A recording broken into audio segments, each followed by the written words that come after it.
Tonia and Oliver. Okay, so they are going to interview you just now for the newsletter of the school and also for the update, which is the school newspaper. I think the best idea is if at the end of each question they will disconnect their mic, and if you disconnect your mic when they're asking the questions, and then we don't get an echo on the recording. Okay, I'll leave you with them then. Thank you very much. I'll be in contact. I'll speak to you tonight. Okay.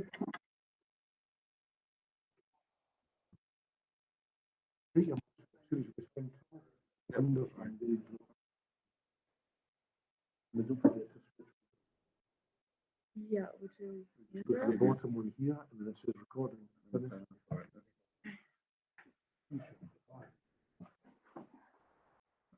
To introduce ourselves, I am Oliver, and this is Antonia, and we are two members of our school newspaper, Le Chat Update. We'll be asking Mr. Ernest Simon, a Holocaust survivor, some questions today. Ernest, we are so honored to have the opportunity to speak to you today. If it is all right with you, this interview will go onto the Updates website, which is our school newsletter. And of course, some questions may be repeated from previous interviews, but just to fill those in who are watching who are not here to listen to your talk. So on to our first question, if that's okay with you. So growing up in the Jewish quarter of Eisenstadt in Austria, when did you begin to feel persecuted as a child, to feel that you were being treated differently from non-Jewish Austrians? Well, you have to remember that I was only 8 years old, and really I was only 7 years old, basically, when they came in March 1938. And my first real feeling that things were not as they should be was when my playmates, many of them non-Jewish playmates, simply refused to play with me anymore. Obviously, their parents had told them, Ernst is a Jew, don't play with him. And, you know, this is how children react. And so I found myself suddenly, if you like, out of bounds as far as some of these younger playmates were concerned. Luckily, I still had some Jewish friends as well, so life went on. But, you know, I began to feel tension at home. My parents clearly made every effort to make sure that my brother and I were not unduly worried by all that was going on, but I could feel that there was a problem. And, you know, the very fact that everybody had to leave the country, had to leave the town rather, by September 1938, the whole of the province of Burgenland was cleared of Jews by September 1938. The Nazis achieved their objective in doing that.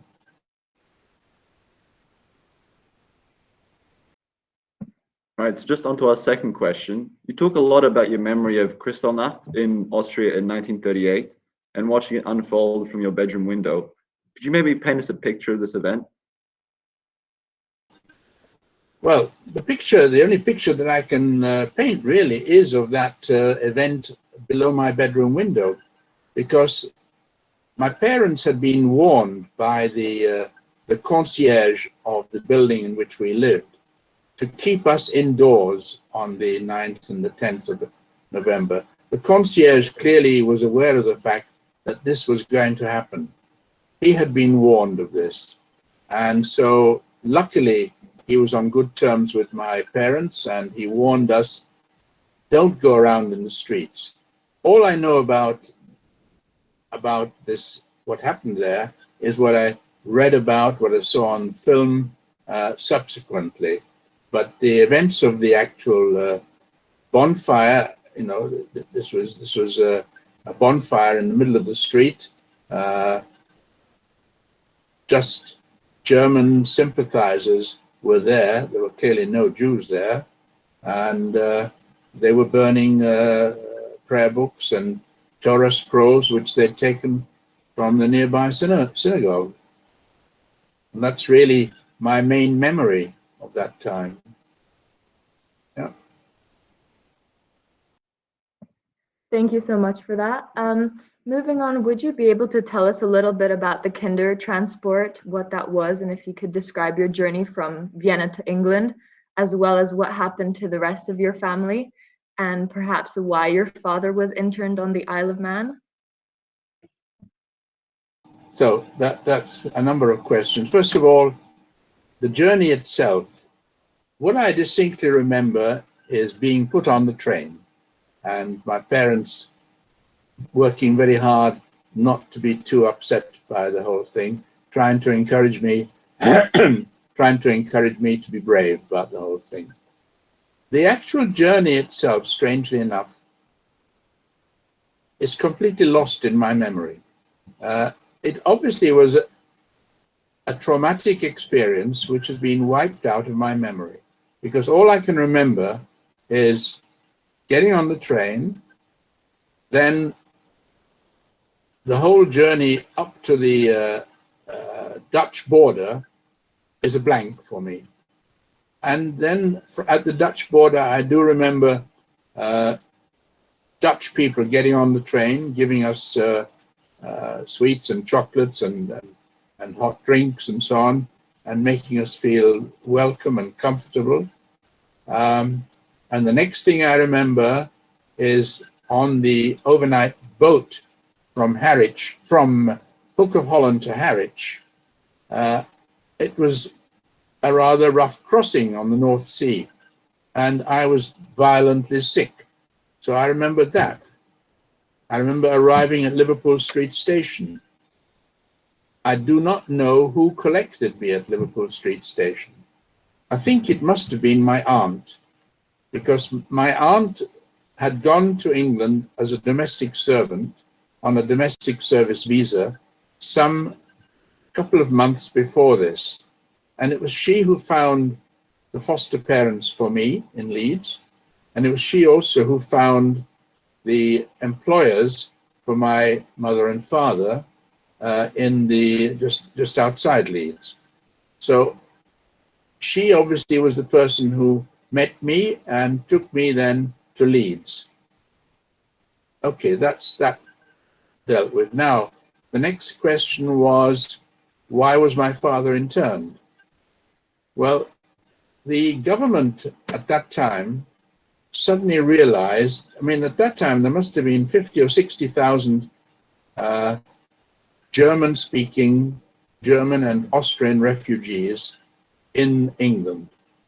And the government came to the conclusion that some of these are potentially spies. They might be sympathetic to the German cause. They may not be Jewish. And so Winston Churchill at that time gave the instruction, as he put it, to collar the lot, all of them, whether they were sympathetic to the Allies or not. They were to be interned. And many were sent to the Isle of Man. My father spent nearly a year there. He explained to me later that they were not at all badly treated. They were quite well treated. And, you know, many of these people who came to the Isle of Man were very highly intelligent Jewish people from Germany and Austria. They formed a small orchestra. They had almost a small university there to keep themselves interested and amused during this incarceration period. The one story which you might like to think about, if you're interested in that period, a number of Jewish refugees were then sent to Australia, and they went on a ship called the Dunera. Now, the story of the Dunera is really a terrible story. It's a terrible reflection on the performance of the British military who were looking after these refugees on the ship. They treated the refugees very badly, and this is really a disgraceful story. You can read about it on the internet. It's quite interesting to read it. But internment was fairly normal in those days, and that's what happened. Yeah. On to our next question. You were briefly in a foster home in England while your family came across. What was the difference you felt between your life in England and your life in Austria? Well, first of all, the foster parents, it was a really nice family, a nice Jewish family. They had 4 daughters, all of them older than me. So really, I was the baby of the family. I was spoiled, if you like. I was very well treated, well, life there. I mean, you know, I had lived in a small town in Eisenstadt, gone to school there. Now suddenly I was in a much bigger town, Leeds, living in not in a ghetto area, but living in what was really quite a Jewish area of Leeds, the Chapeltown area of Leeds. Going to a school where quite a large number of the boys and girls, well, they're mostly boys actually, were Jewish. So I quickly made friends there, and I quickly joined in. You know, as my English improved, I was able to join in and take part in the activities of my peers at that time. Yeah. Does that answer does that deal with your question? Okay. Yes, thank you so much. On to the next question. You were only a child when you had to leave Vienna, and we can't imagine how difficult the experiences must have been for you. At such a young age, what would you say were the main factors which enabled you to carry on staying optimistic, believing in a better tomorrow? You know, I don't think that children think like that, quite honestly. I think that children of that age, they're thinking from one day to the next, really. They're thinking about school, they're thinking about food, they're thinking about football, and it was only in later years that you suddenly begin to think a little bit more deeply about the future and about your life in general. So, I think it's a difficult question for me to answer, quite honestly. Yeah, we'll pass on to the next one. So having spent part of your life in England, where you actually awarded the British Empire Medal in the Queen's Birthdays Honour List in 2019, and living in other countries across Europe, including Austria and Hungary, what country do you feel most at home in now? I feel most at home in this country, in England. Did you get the chance? I suggested to Mr. Deegan that you might like to look at the book that has been published online. You might have seen it online, My Story. Did you get a chance to look at that? Well, the company that, not company, the organization to which I belong in this country is called the Association of Jewish Refugees, a very fine organization which was created in 1940 by German and Austrian refugees who came to this country. And it was created as a sort of self-help organization. And it still exists, and today there are many survivors, Holocaust survivors, who depend on help, on the social service which AJR provides. Now, one of the things that they've done also recently is publish a number of books written about survivors. They have an editor there who works with survivors to help them to write their story. And My Story was written sometime last year, and it's now available, it's accessible online. And I did suggest to Mr. Deegan that you might like to have a look at that to help you in your interview. You might still be able to access it. Well, Mr. Deegan has the details of the link that you should get online to get to it. Okay. Now, what the country that I feel most comfortable in is England. I don't know why, quite honestly. I loved living in Belgium. We lived in Belgium nearly 30 years, 28 years. I enjoyed Switzerland. Switzerland was the very first country that we moved to from England in 1960. And, you know, my 5 years in Switzerland were very enjoyable. I was obviously a lot younger then. I was only 30 when we arrived there. And our son was born there. So really, it was an exciting place. And I enjoyed the skiing. I enjoyed the life in Switzerland generally. So every country that we lived in, we've made the most of it. We've enjoyed it. It's been an excitement. And my wife has always been very happy to come along. And she's quite a good linguist. So we both speak German. We both speak French. And, you know, we've managed very nicely. But where I feel most at home is this country. Yeah. Thank you, Ernest. Now we're on to our last and final question. In light of the rise of the right-wing movement that we are seeing in Europe and across the world, what advice would you give to today's generation based off of your experiences?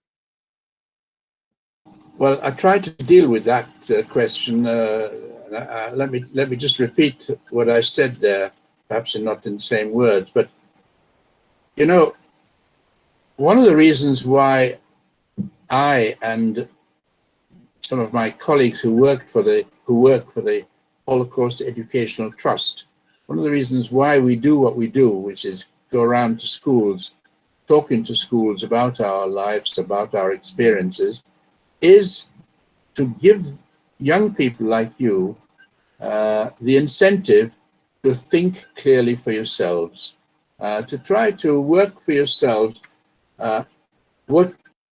check for yourself what you're reading, how accurate is it, what interest do people have in writing what they are writing, what's behind it, understand why the people on the right are doing what they are doing.